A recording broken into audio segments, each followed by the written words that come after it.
So Prasad, to kind of bring you into the conversation, I mean, you and I have talked over the past couple of years about a lot of different topics, related to the space and the role that technology has played.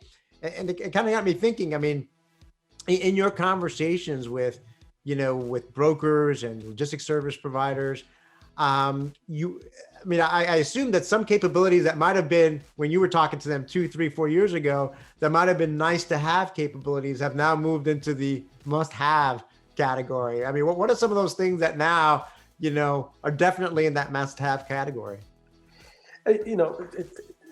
Thanks for pointing that thing, Adrian.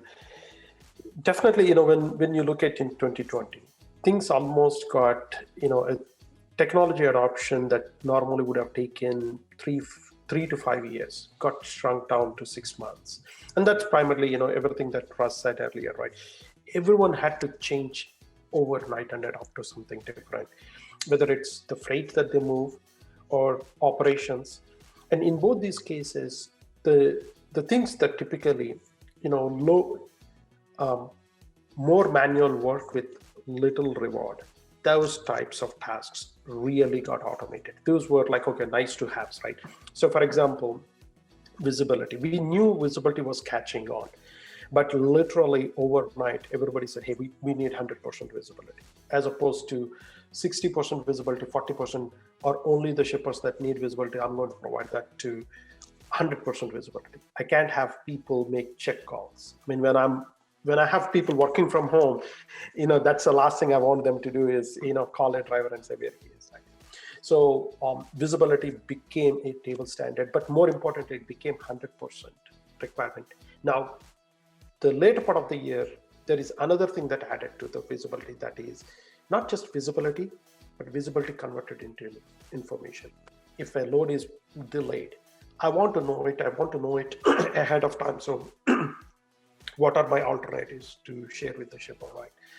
That part has already started being, used to be a nice to have to a must, right? The other area is digital freight matching. This was earlier what you both were talking about it. Everybody wanted to know where is my capacity? But more importantly, how can technology help me scale my reach to carriers?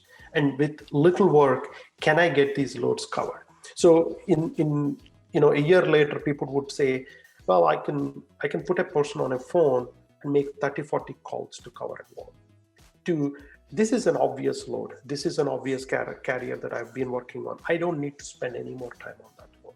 That carrier would take it at a decent rate. Let me just quickly move that out, right? So this, I call those as, the low-hanging fruit, where people were trying to say, can I still do it manually, got shifted very fast. The biggest adopter last year was book it now. Literally every broker that we spoke to left all the initial steps of digital freight matching, went to the fully automated book it now. They said, hey, we want book it now directly, right?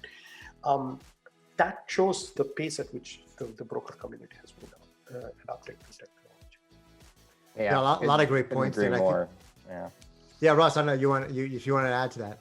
No, I mean, I think that's a lot of what you said was critical, especially around that, just automating those things as they come out and as they, as you're trying to get information out in the marketplace, get information back from the, more, well, I'll call almost the logistics community, and integrate all of those flows of information that you just spoke about when it comes to Book It Now, digital freight matching, the tracking, and even moving beyond the blue dot.